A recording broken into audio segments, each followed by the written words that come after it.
Hello, hello, friends, and welcome to episode 12 of Wake Up with Giants Radio. I am Lady Luck, and I am so excited today to have two amazing co-hosts. We have Nicole Cola to RPG. She is a fellow member of the League of Giants, and today we have our very first invited in co-host, Maureen Pisani, and she is the Hypno Lady. I'm so excited to have her here. Say good morning, ladies.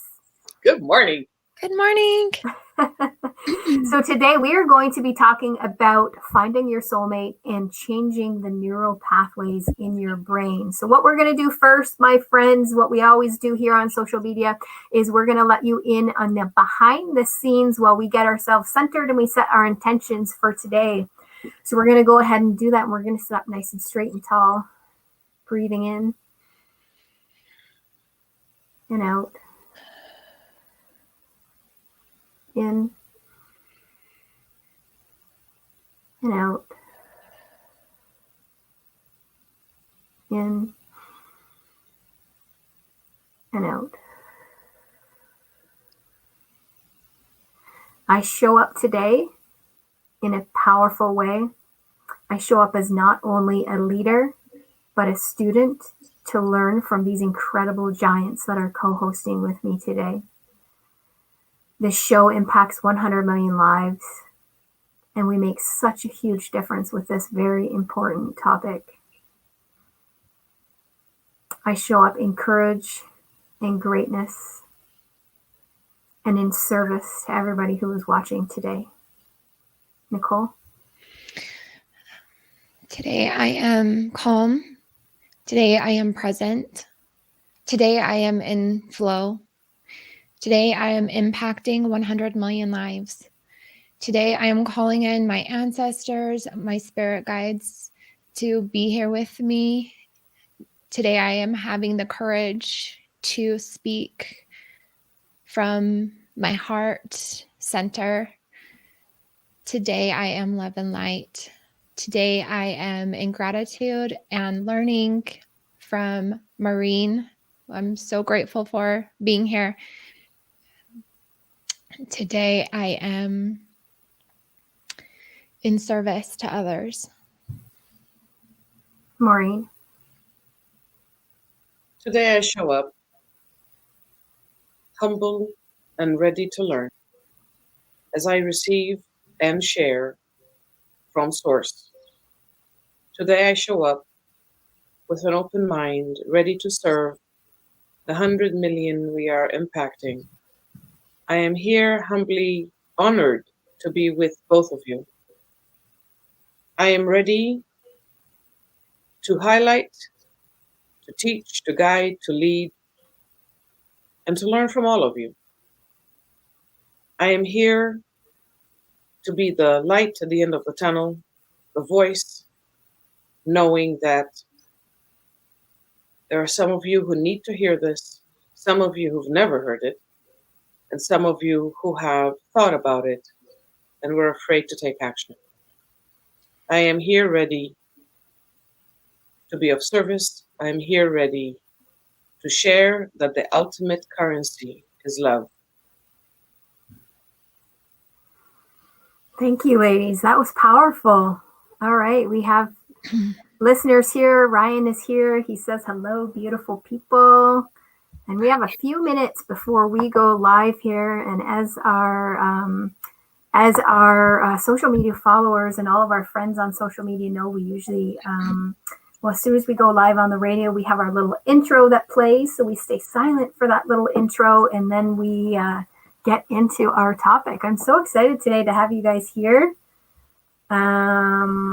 Wake Up with Giants TV says, hi, Giants. I think that may be Nick. And hopefully Capri.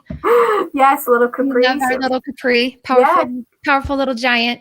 Capri made a little bit of a cameo appearance on Wake Up with Giants TV this morning. We had a small giant, a tiny giant. I don't want to say small. We had a young giant on today, 9-year-old Riley. Yeah, he was cute. Yeah, he was. Thank you, Ryan the Lion, for on the hair. Me and Maureen are in our purple Our purple energy today, violet. Interesting, yes. Purple energy. Yes. Yeah, how come I didn't get the memo about the purple? I'm in my red. That's okay. Red is grounding. Red is security, sexuality, solidity. Well, there you go. I was feeling pretty powerful today, actually. Good. Yeah. Yeah. And you got the purple wall behind you, so. I do. Well, I painted this whole room purple to I just felt like it was a calming color for me. This was my office at one point, and I loved it. All right, we're going live, my dears.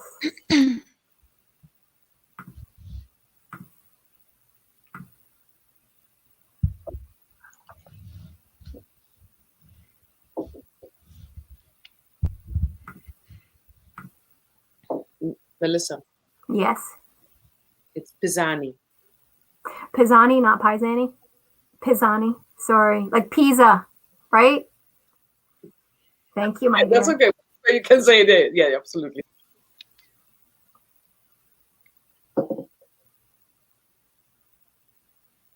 Hi, Man Cherry.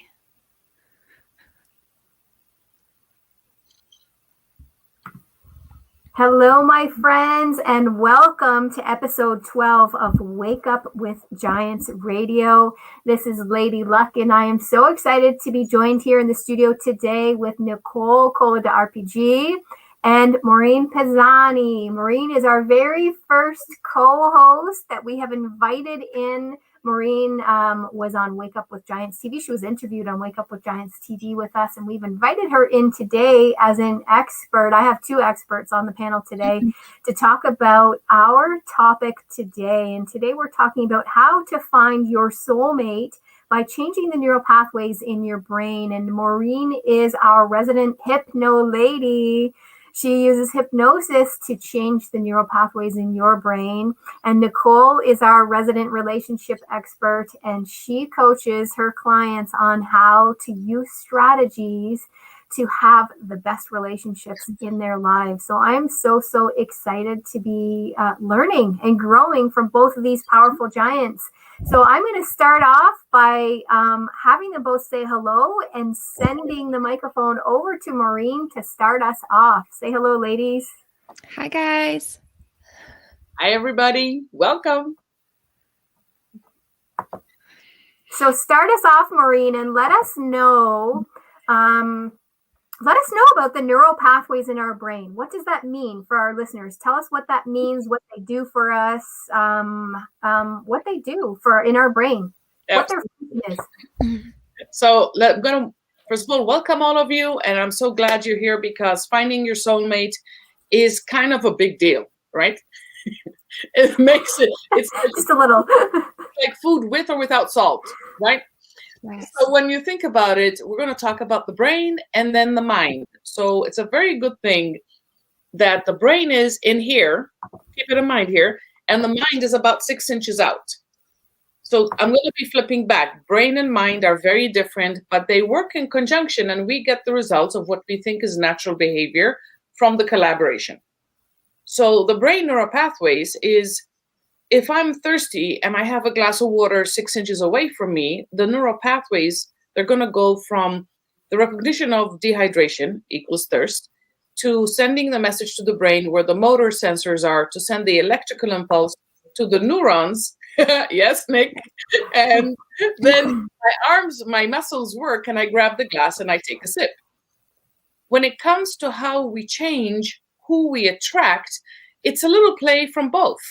So I want to walk you through a little bit through the unconscious mind first, because once we have a foundation, a very brief foundation here, then you'll understand why we do what we do. So the unconscious mind works that we identify, associate, and respond.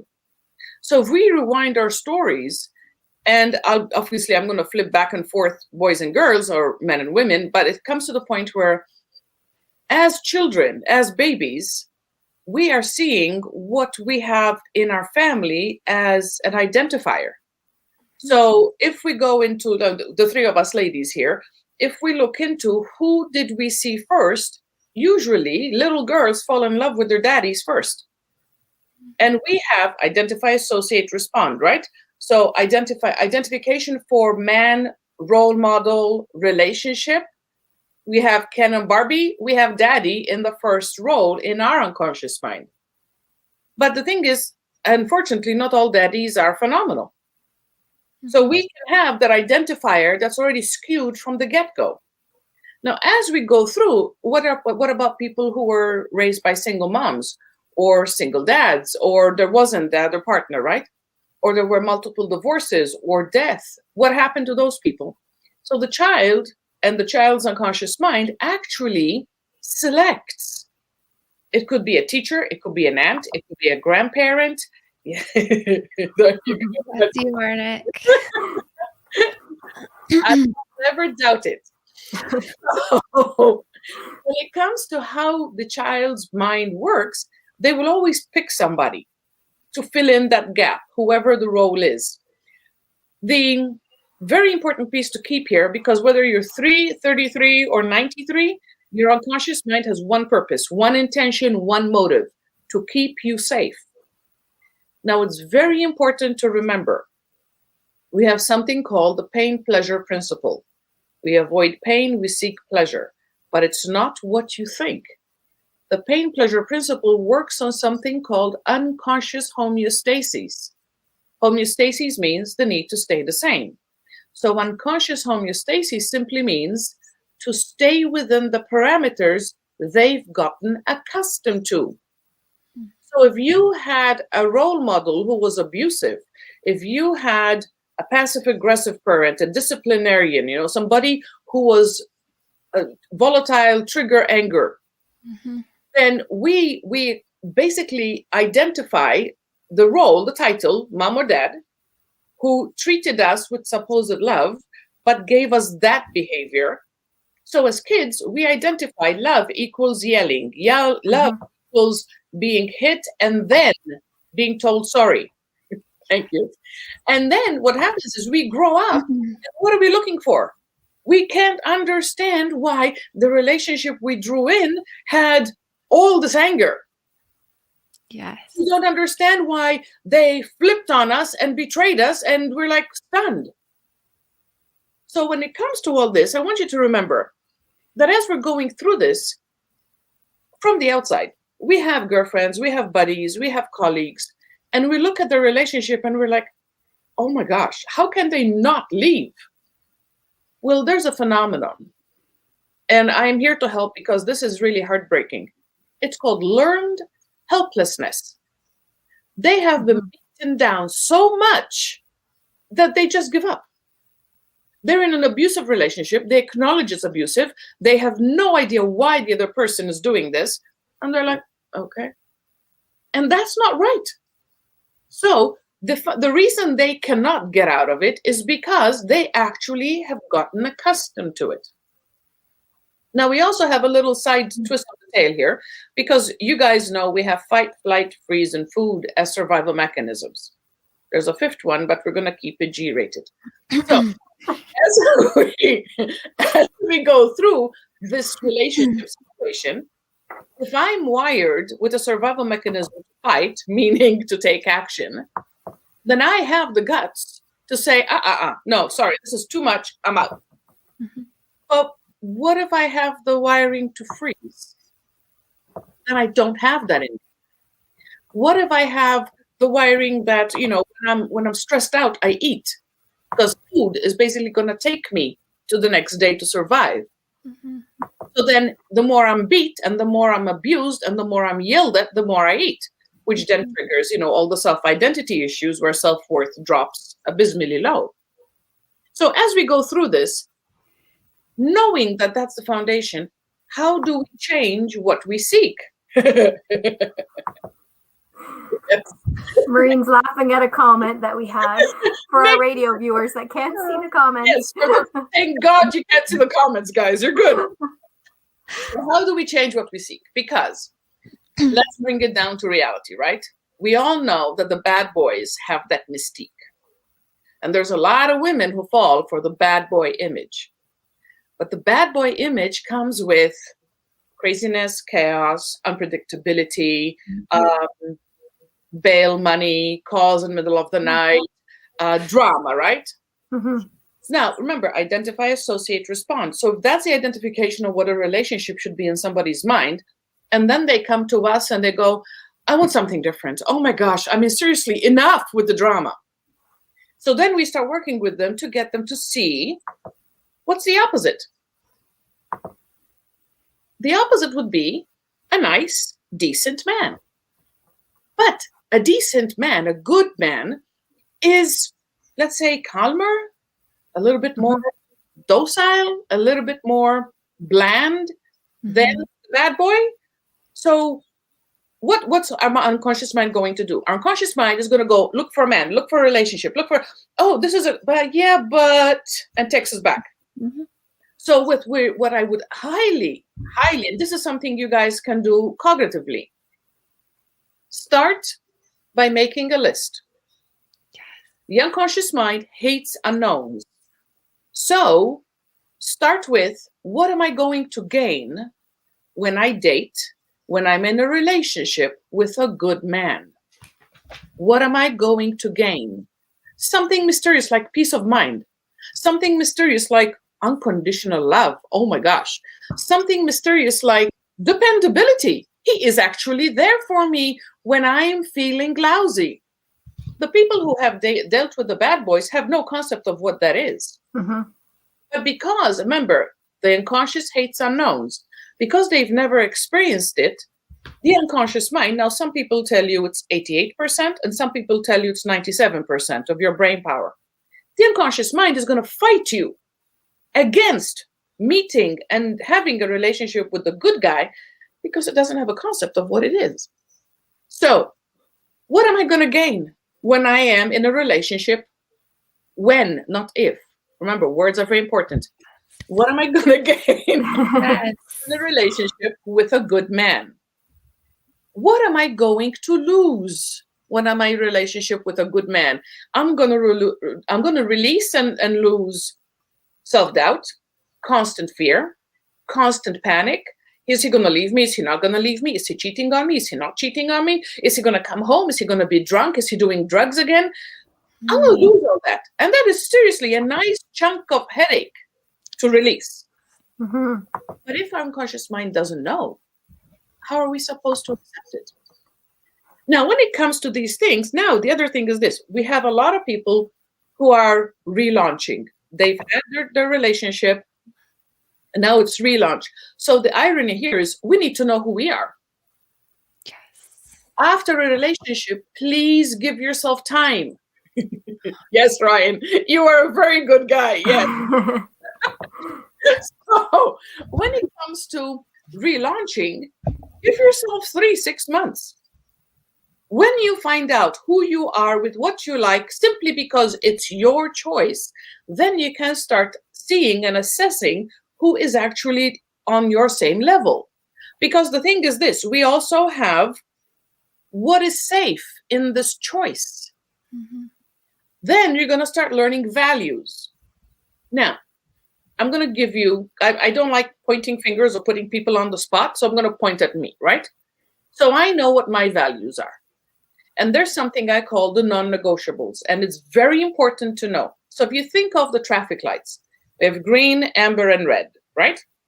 The green values are, you both want to go out for dinner. He wants pasta, you want fish. Who cares? You order different things. The amber is, you both want to go on vacation. He wants to go to an Alaskan cruise, and you want to go to Egypt. You kind of want to talk about it. It's like, if you want to go together, you need to talk about it. But then we come to the very serious, and those are the reds. And the reds, the non-negotiables, have to be less than 5. Because the reds are where you do not budge. They are really concrete. And if, by the way, the thinking has to be this, if somebody comes against those reds, they lose. So my non-negotiables, and again, less than 5, family, faith, really, and this is funny, family, faith, career, education, and integrity. If anybody comes against them, and by the way, they lose. Because there has to be the core of you that remains you. Because what moment we hear, I lost myself in the relationship. I became invisible. Why? Because they gave. The other person was a little bit more dominant, and they, whatever you want, honey, whatever it is, it's fine. And then they fizzled out into nothing. So when you have those non-negotiables and you own your core, Yes. it's important. Yeah, and I think it's important to actually follow through with setting the boundaries too. Oh, yes. Right? Yes. Own your core and then set that boundary, and don't let the boundary be penetrated. Oh, right? no. And we've talked about that on the show. Yeah, solid boundaries. We've talked about that on the show about letting that boundary be broken and be breached as well, because you're in it, right? You're experiencing it. So one of the things I want to mention is when you're in your own environment, in those 3-6 months, you're going to learn, I said it, your environment. What is your preferred state? Because remember, we function on what we get accustomed to. So there are some people who absolutely need chaos. Mm-hmm. I'm not one of them. And when somebody comes against chaos and calm, they really don't mend. They don't blend. They're not comfortable. Because in my world, I really don't need to yell. There is unless it's fire, to be honest, unless it's a fire or an earthquake, I don't need to yell. But if somebody else has grown up with yelling is the currency to show me how much they think of me, that's going to create a little static. So when you find out what your environment is, start looking for who appreciates that environment. Mm-hmm. I'll give you a stupid example. If I like classical music and somebody likes heavy metal, that's not going to really match.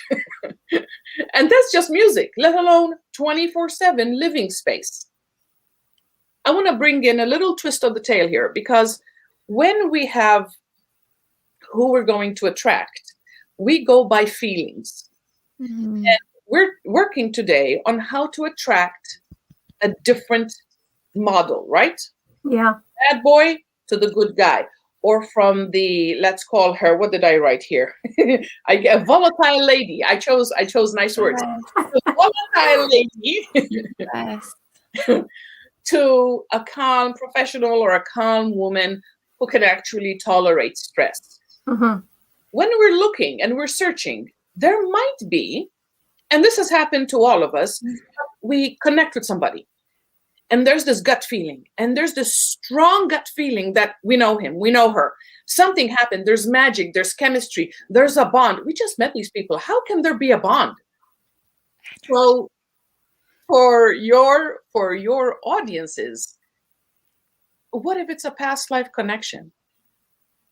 Because for those of you who believe in past lives, that we've had connections in the past, there's something called karma. And if we had a breakup in a relationship in a past life that ended bad, then we might meet again because that karma needs to be resolved.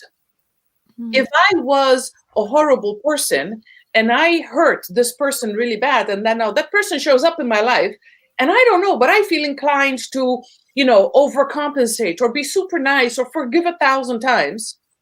Mm. It's nothing to say we can't really pinpoint, we can't judge ourselves because that feeling is incredibly strong. But I do want to keep it in mind because then it won't make sense, by the way. There will be that connection, but then it won't make sense and it won't really gel in your lives. And there's always something off. And then you might want to come back and take a back seat and think to yourself, what exactly is going on here? Because now, when we do this, we need to come to a place where we're understanding what we're attracting. So here's the kicker. I've been in practice almost 16 years. I've literally worked with thousands of people looking for relationships. And what is the first thing they tell me after they meet the new person? It feels off. I'm not quite sure. I'm really, it's like, it's different. That's exactly why we're working together. Yeah. Because if you felt the recognition of the old, that means you're still attracting the bad boy, the volatile lady. So the fact that it's different, the fact that it's weird, the fact that it's unknown means you're on the right track.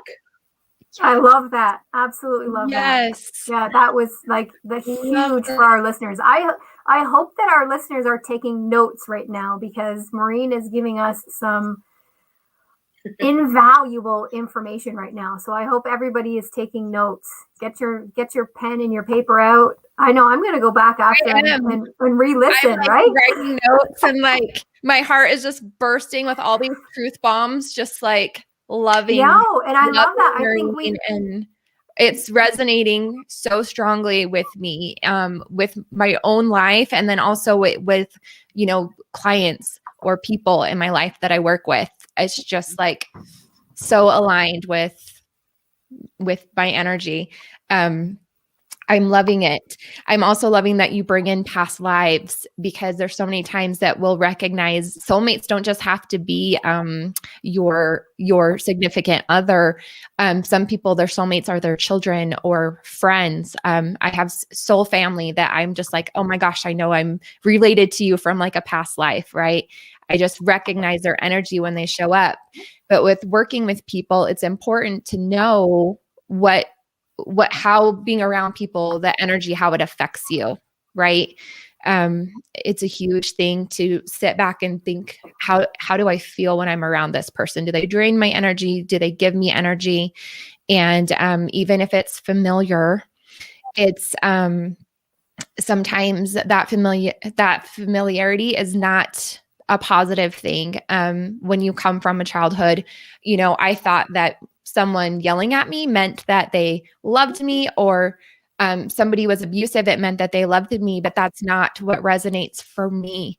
And being in abusive relationships, and then we're supporting people with getting out of abusive relationships. It's finding out, what is it that makes me feel loved, accepted, and understood. Most people expect someone else to know, but this 3-6 months that you talk about, Maureen, is so important for people to learn what it is that makes them feel loved, accepted, and understood, so that when someone shows up, like you said, you will recognize, this is different, this is weird,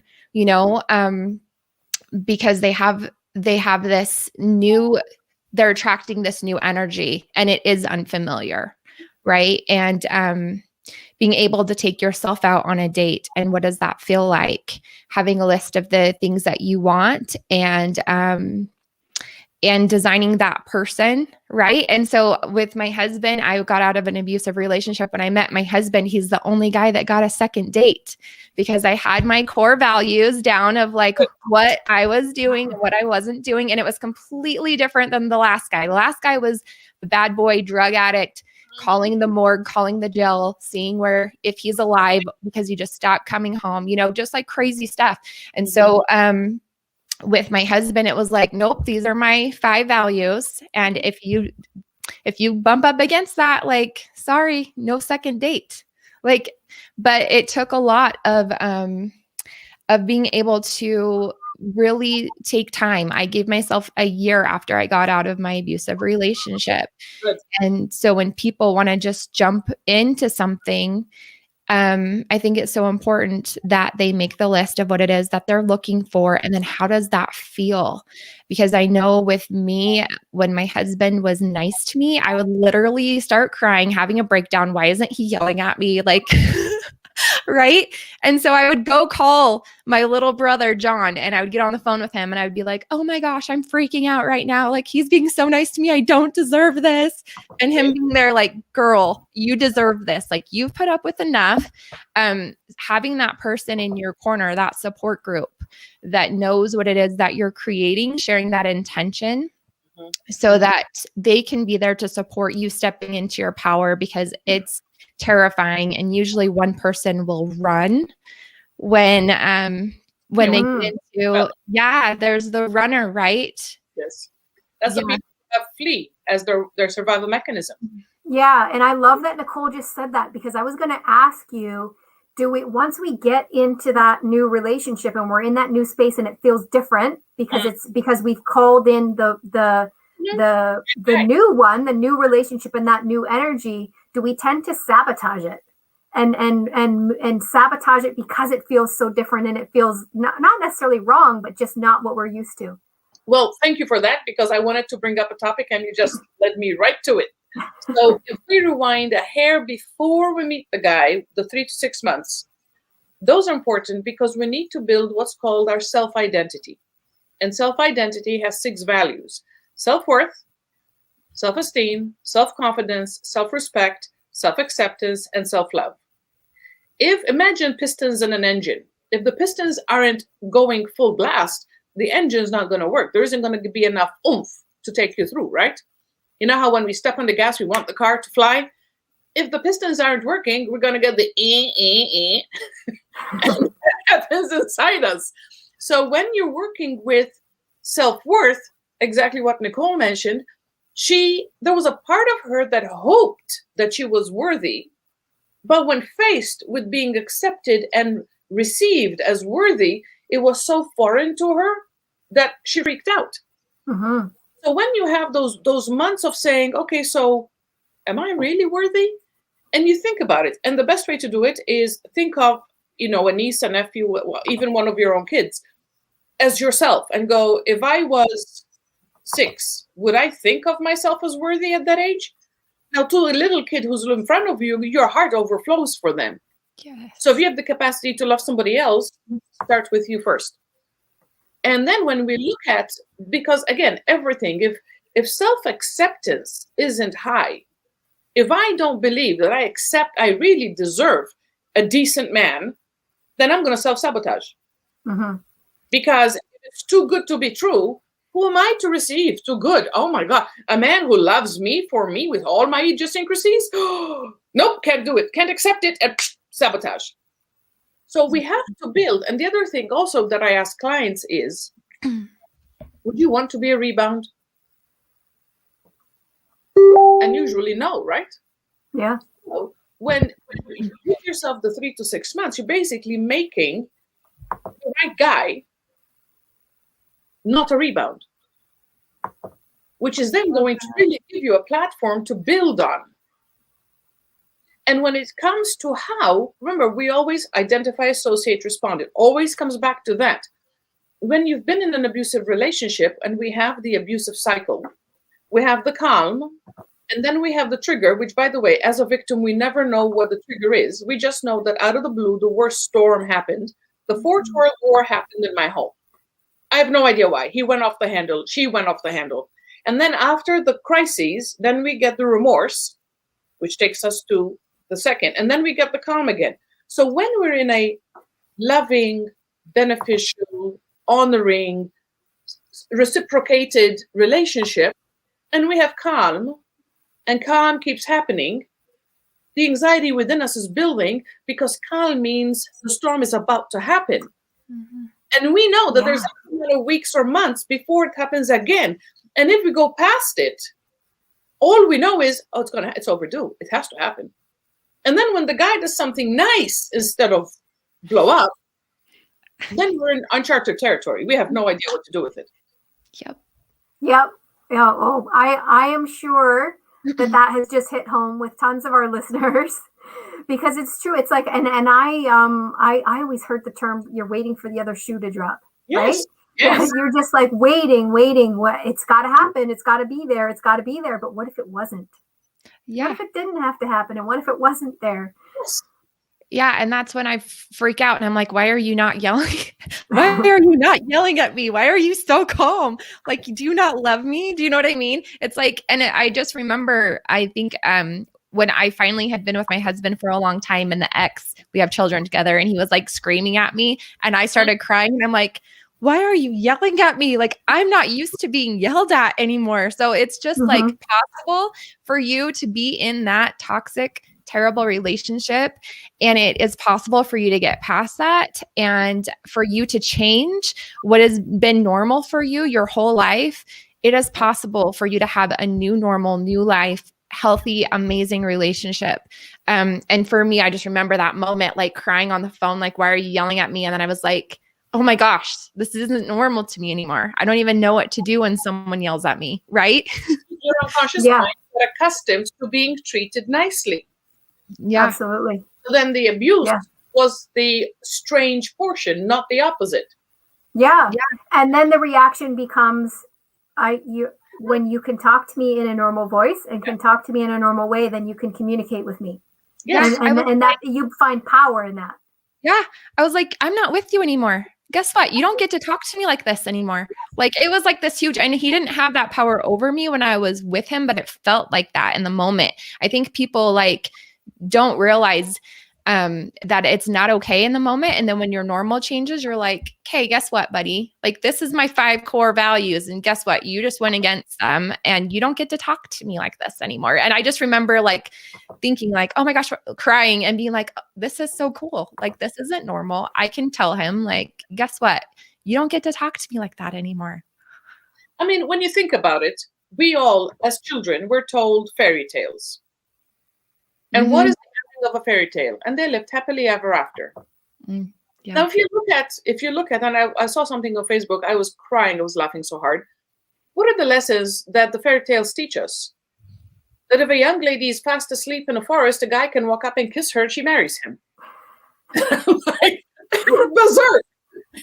So, but true. We are trained that the coming together, we play house when we're kids, we play Barbie and Ken, but when they come together as a couple, that's a success. And what are we all abhorrent against? Failure. Mm-hmm. So when we're in a situation and we're receiving horrible treatment, there's a need inside of us to make it work because we can't fail. Because it would be shameful to fail. Well, it's not. The thing is, like you mentioned, Melissa, he's breaking boundaries. She's breaking boundaries. So when yeah, no, Nick. Nick says, don't maybe your daughters. You can test the moral. So when it comes to how we see this, you're not failing. When enough comes to the point where enough is enough, and inside you, you go, no, absolutely no. And I was in that situation.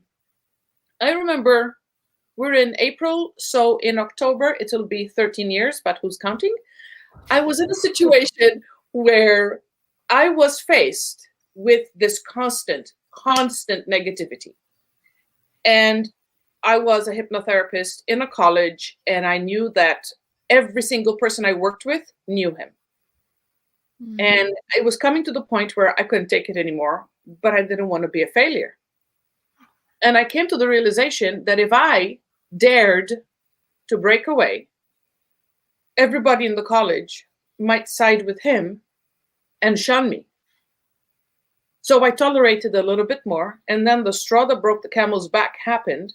And it came to the point where I couldn't care less. If every single person in the college shunned me, I needed to do it for me.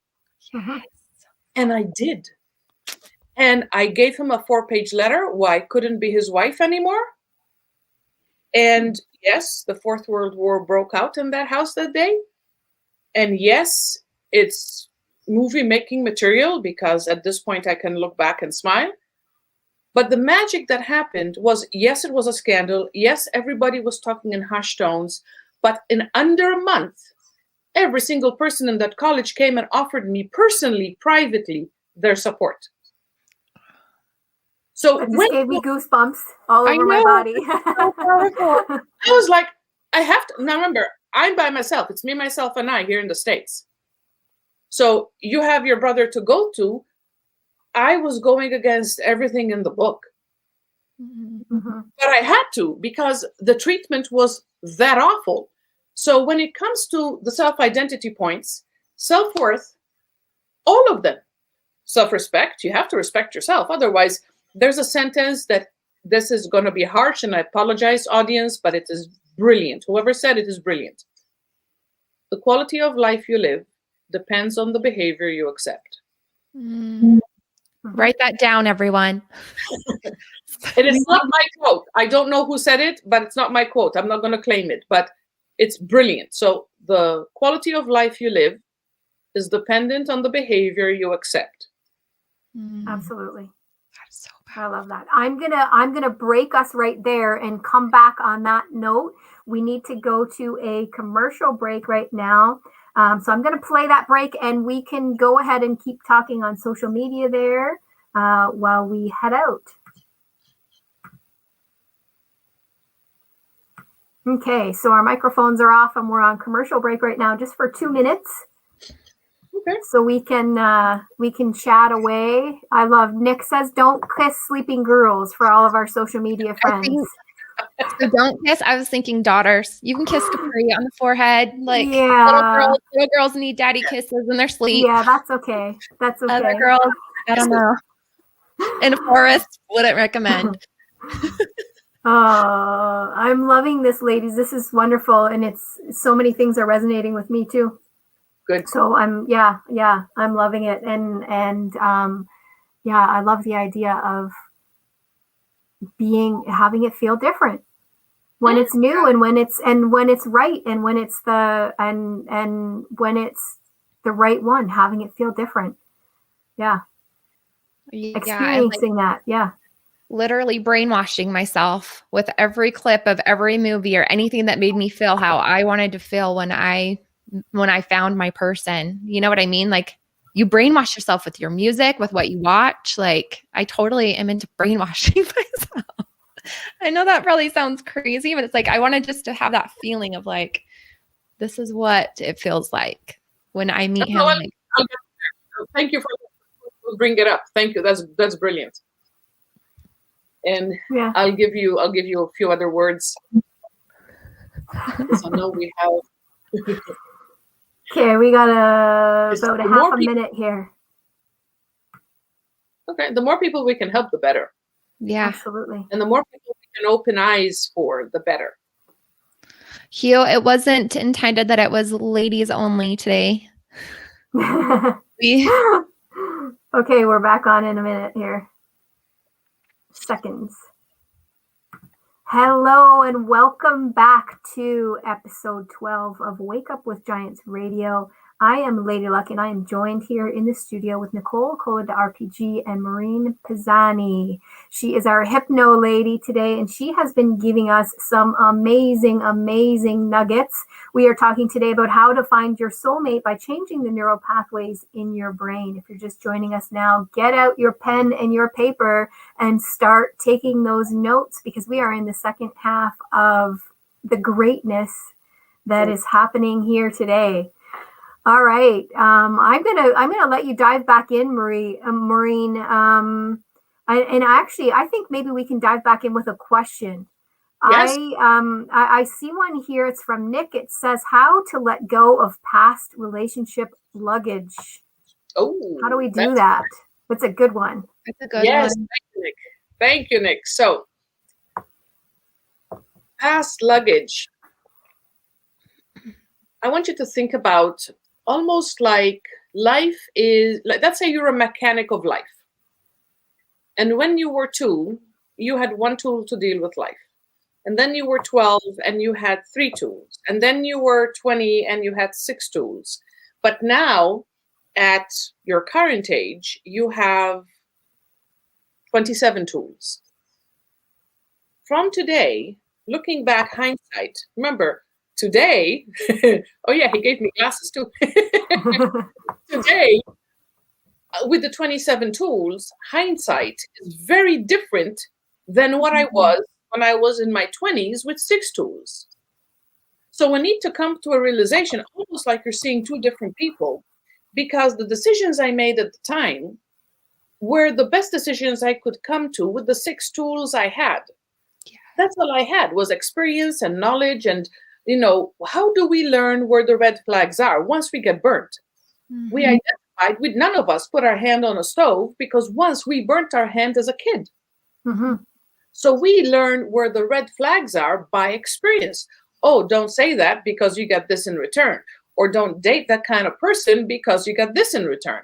So if I come here from today with 27 tools, this is all fictitious numbers, by the way, and I look back at the 20-year-older, I have to forgive her because all she had was 6 tools.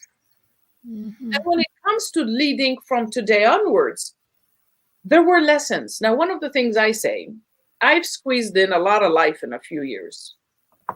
When I was going through it, exactly, yes. Do the best you can with what you have, and then when you know better, do better. Absolutely, yes. So when it comes to what I see my past as, I jokingly call it front row research. Love that. How many of us have paid thousands of dollars for education? Well, that front row research was free. And you learned a lot. Absolutely. So when it comes to how we take ourselves today, what happened in the past had to happen, because otherwise we wouldn't have had the learnings. Now, when we talk about, and again, I'll bounce different topics here, but if we have a relationship with an abusive person, one of the ways I describe it is if somebody, let's say, had a bad compound fracture, and after the fracture's healed, they ended up limping. Would we judge them on their limp? No, we would just say their leg was broken. So when somebody has an abusive relationship and the other person was abusive to them, it's a very, and I need to clarify this. When I say forgive, I'm not saying forgive that it happened. I'm just saying come from a space, because forgiveness, imagine it's like, if you're still angry, it's like you're drinking poison and you're expecting the other person to get sick. So forgiveness is stopping you from drinking more poison. So we see that other person and just say they were broken psychologically. They were broken mentally. Because the second we cross the line of abuse, any kind of abuse, I've had so many women look me straight in the eye and say, he didn't hit me. That wasn't abuse.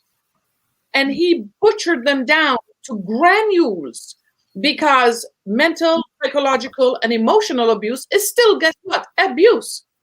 So when they cross the line of abuse, they're wrong. It doesn't matter what the title is. It doesn't matter who this person is in your life. The second they cross the line of abuse, you walk away. Yes. And then you have to come from a space now today. How do I deal with that past? They were broken psychologically. They were broken mentally, because we cannot carry their brokenness into our lives. We have the power to break the cycle. We have the power to say that was them and this is me. I choose to value love. I choose to value acceptance, not hatred or spiteful behavior. But if I'm still, and there's another phrase, don't bleed on the people who didn't cut you. Yeah. So if you're in your relationship with this amazing person and you're having the same responses like you had with the past person, these people are going to be completely confused because they didn't do that behavior. So if you come from a space where you're acknowledging, again, self-acceptance, who am I today? What are my tools today? What are my learnings from the past? And it's like, I ask this because I don't assume, because I've had both answers. But the question I ask people is, do you save used Kleenex? Ladies. No. Because the thing is this, I have asked people and there have been some who said yes, which is why I don't assume. But the easiest way is to make that person from your past as important as a used Kleenex. And what do we do with used Kleenex? Throw it away. And then we can move on. And then we can be us. And then we can say, somebody asks in the beginning, there's all those interview questions. So how long have you been single? And what happened to your last relationship? And in the beginning, like you said, Nicole, you can find out who they are very fast. Because if you say, so what happened to your last relationship? There was one guy who answered, and I quote, oh, that was funny. Guess what? I quit my job. So by the time we came to the divorce and she was asking for alimony and child support, I had no income. I treated her right, didn't I? First date. Wow. What do you do with that? There's another quote. Yeah. People will tell you who they are. Believe them. So when it comes to how we look into this, letting go of the past, who am I today? What tools do I have? And how can I make this work? Because the thing is this, every single incident, event puts on our brain, imagine etching glass. You know how you put designs and the glass is clear, but then the etching is grainy? In the brain, there's something called neurosignatures. So if I go if I have one experience, I have a very faint neurosignature. If I keep repeating, if I keep retelling, if I keep re-experiencing, if I keep rewinding the story in my mind, I'm making that neurosignature unbelievably deep, which makes it harder to overcome. So if I had, and this happened, I had a client and she's telling me all this horrible stuff that happened to her. Her ex-husband did all this to her. And I finally asked, I said, and she was, sweating and yelling and pounding on the desk, and she was completely in this sympathetic, panicked state, right? So when did this happen? And she goes, 13 years ago. Wow. I've heard that called stickiness. That repetition helps it stick to your neural pathways. And they were obviously talking about positive experiences and repeating those positive messages and strategies and all of that to have that stick in your neural pathways. But yeah, it's the same concept. If it's a negative thing, we're making it stick in the same way. I love that. Yeah, I had this conversation with someone last weekend because they were telling me something that literally happened like 30 years ago. And I just said, did you know that every time you repeat the story, you are reliving that trauma through your whole entire body? So yeah, it's 30 years later, but your body is experiencing it in that moment. And we're giving this time and energy to something that happened 30 years ago. Doesn't deserve your energy anymore. I say that to so many people. I find myself saying that to so many people. Does it deserve your energy? Because you're giving it energy. Just by talking about it, you're giving it energy. And then the question is, who released that story? Who are they? Because that's their identifier. Yes. Brings us back to those infamous 3 to 6 months to get to know who you are today. Because to release it is essential, as we all are recognizing. But then we have to reinvent ourselves.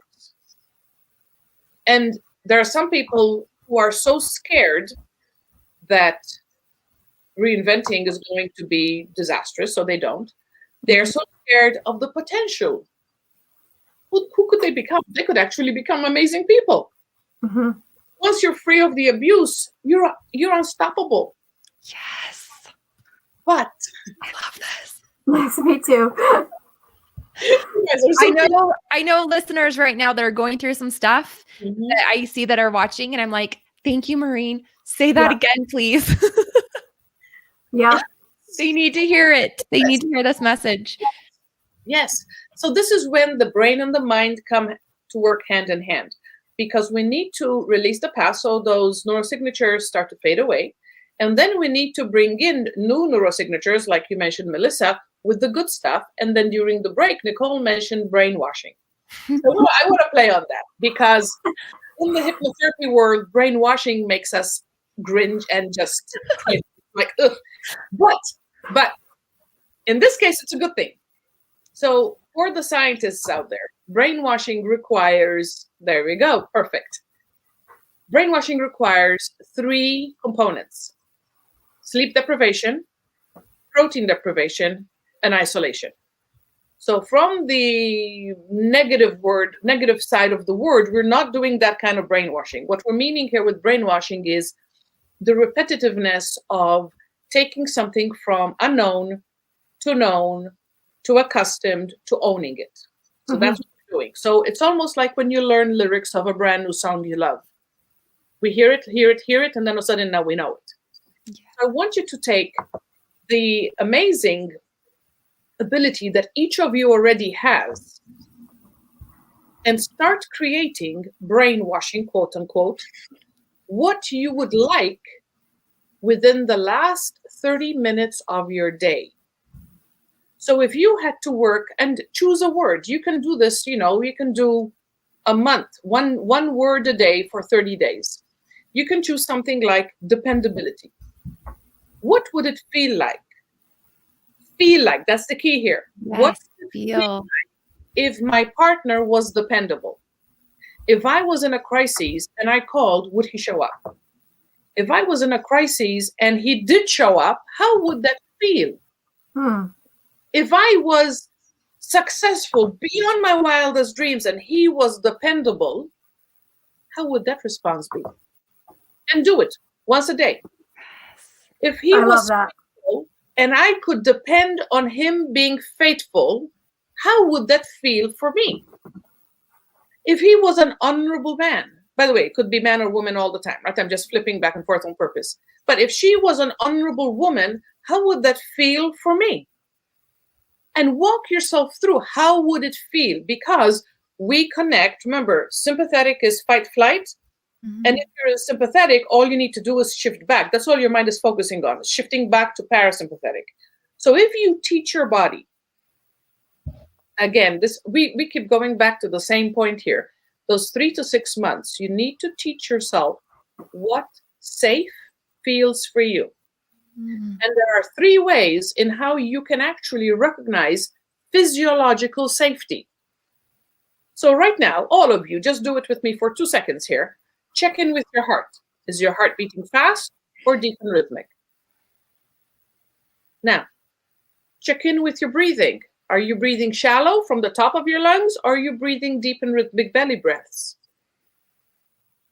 And then check the muscles in your in your shoulders, here, the trapezius. Are these muscles relaxed or tight? Because guess what? If you're in a panicked situation, your heart rate's raised, your breathing is shallow, and your muscles are tense. So when you teach yourself to recognize safety, where your heartbeat is deep and rhythmic, your breathing is deep and rhythmic, and your muscles are relaxed, that's undeniable. That's a physiological litmus test. And when you have that recognition, and then you go into, okay, so I'm safe. This is my baseline. I'm ready. In a half an hour, I'm going to be asleep. So it's a perfect time, by the way, because it's a natural hypnagogic state. So you're already naturally in hypnosis. So I'm safe. I recognize my body is safe. So let me fantasize about if he was the word of the day. Yes. How would that feel? Because then what we're doing is we're creating brand new neural pathways in our brain. So we're building the scaffolding. So when he shows up or where she shows up is there. And then we recognize the good. Yes. Mm-hmm. Because if I ask you right now, look around your room and tell me everything that's white. There's a lot of things that are white, right? Mm-hmm. Yeah. Missed all the things that are blue. Because you were focused only on white. So if you're trained, which by the way we all are, we're trained to look for red flags. And if we have red flags from different people, we're just accruing sets of red flags. But as we're focused on don't go there again, we've missed all of these. Yes. I love that you said that. So we need to be open, and we need to train our brain with what the green flags are. Mm-hmm. There's a small percentage of people who are either have been through so much pain that they'll jump off the cliff. They'll do whatever it needs as long as it's different. Mm-hmm. And there are some people who are cautious and say, I'll take baby steps. And every time I feel solid, then I'll take the next one. But there are most who are petrified. So falling back on self-identity and this part, self-love, I need you to love yourself enough to take one more step. I love that. Absolutely love that. Love this. Yeah. And your brain requires a lot of energy. So you do need your rest. You need your rest so that your brain can go in and clean up itself. So I know when we talk about brainwashing and what depriving your body, when you're building new pathways, your nutrition, your fitness, your sleep, so important so that your body has what it needs. Your brain is very efficient and it uses a lot of energy when it's learning these new things. So that's why we have the mind, the mind-body connection with making sure that you're getting what your brain needs so you can build those new pathways powerfully. Mm-hmm. Yeah, and I love that Nick just said, don't miss the good because you're hyper-focused on the bad. And I want to go back to that because I think it's really important to verbally make the recognition in a relationship that the good things are there, and recognize and value that in your partner by saying things like, I recognize that you're making an effort to do this. I recognize that you're busy, but you made the effort to make time for me at this point in time to have this conversation. Or or to have this nice dinner with me and carve out that time to have this nice dinner with me. And I think it's important to affirm those things out loud, that those things are happening and that those are good things, so that you're actually not only acknowledging that in your partner, but you're telling your brain, these are the good things. Recognize the good things that are here, right? Yes. Yeah.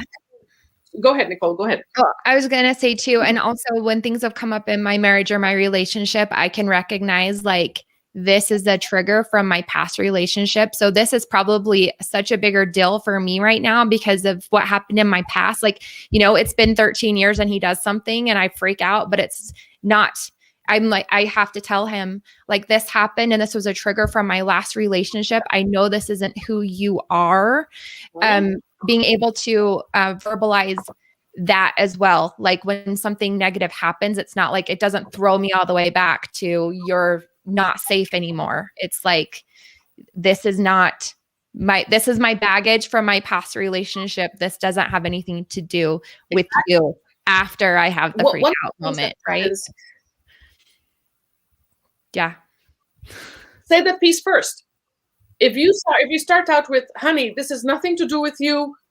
I just need to vent. I just need to share it because, oh my God. And then you go in, right? He already knows he's safe. Mm-hmm.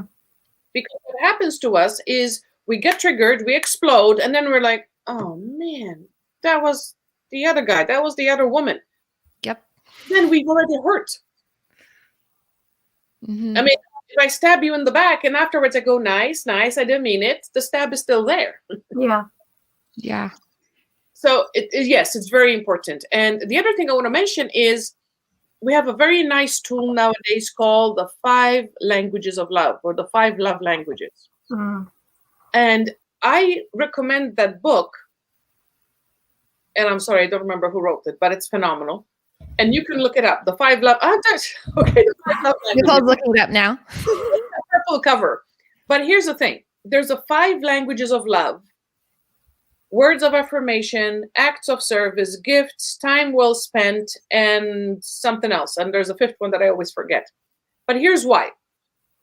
If I have gifts and as my love language, and he has acts of service, and in his mind, he might be taking my car and detailing it and filling it up with gas and making sure the tire pressure is fantastic and appropriate for my safety.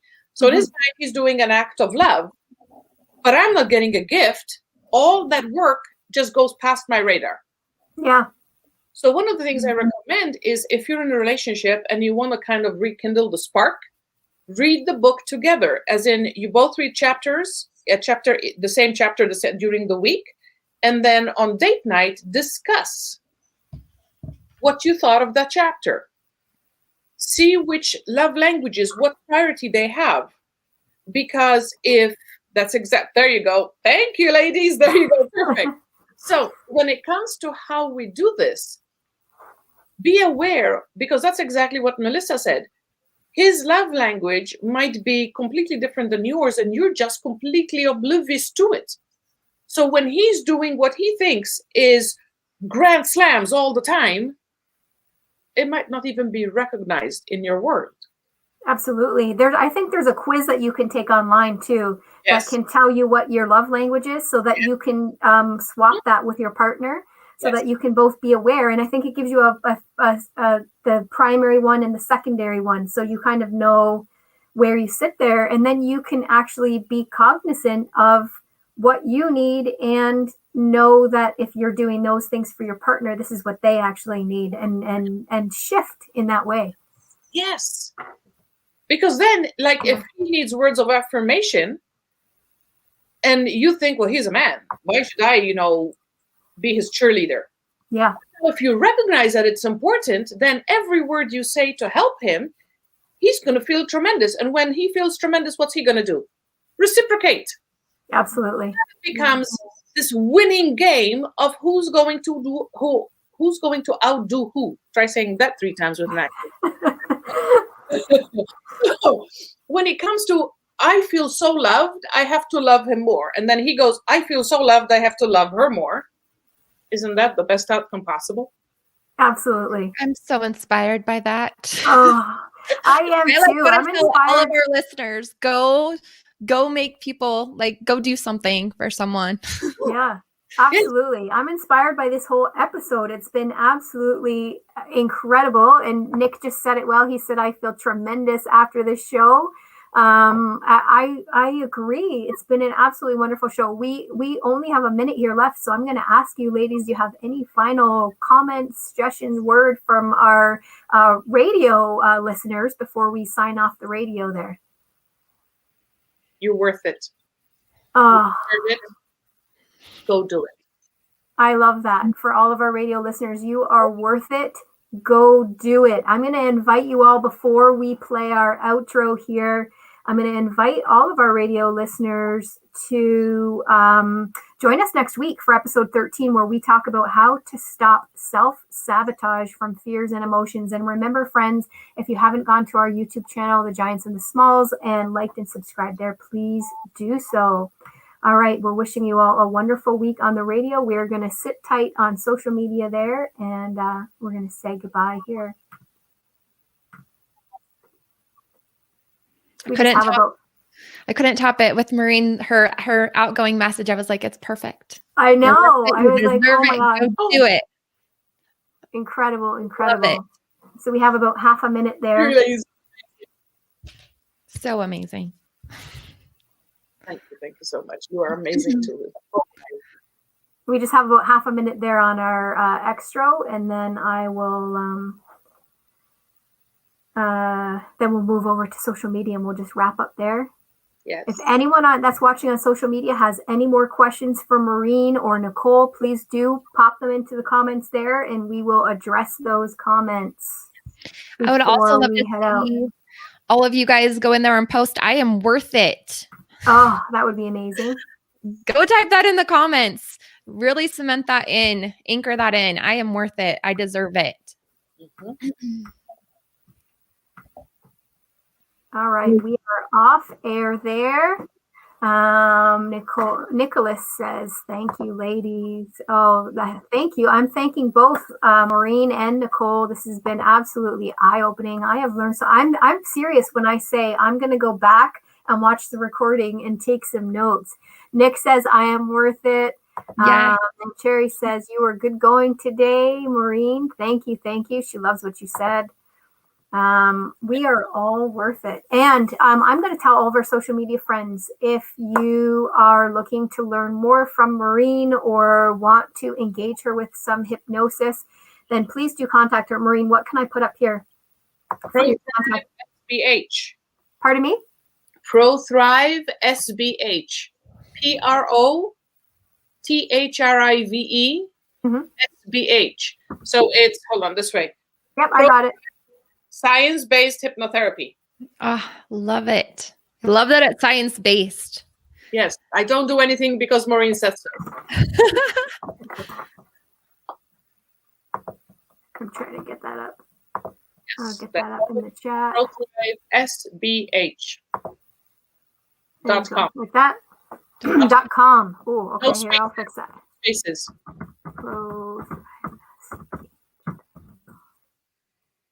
All right, we'll get that up. So if anyone wants to do any hypnotherapy with Maureen or follow up on everything that we've been talking about, please do contact her at ProThriveSBH.com. What does Hugh say here? He says, I am that I am because of I am. All right, I'm going to, does anybody have any final comments for our social media viewers before we say goodbye there? I'm gonna say, if you guys are looking to support an amazing cause, please consider pledging to the Kickstarter for the Giants and the Smalls. We are so close to hitting our goal. So if it speaks to you, if it's in alignment with you, please go pledge. Yes, it's going to a good awesome.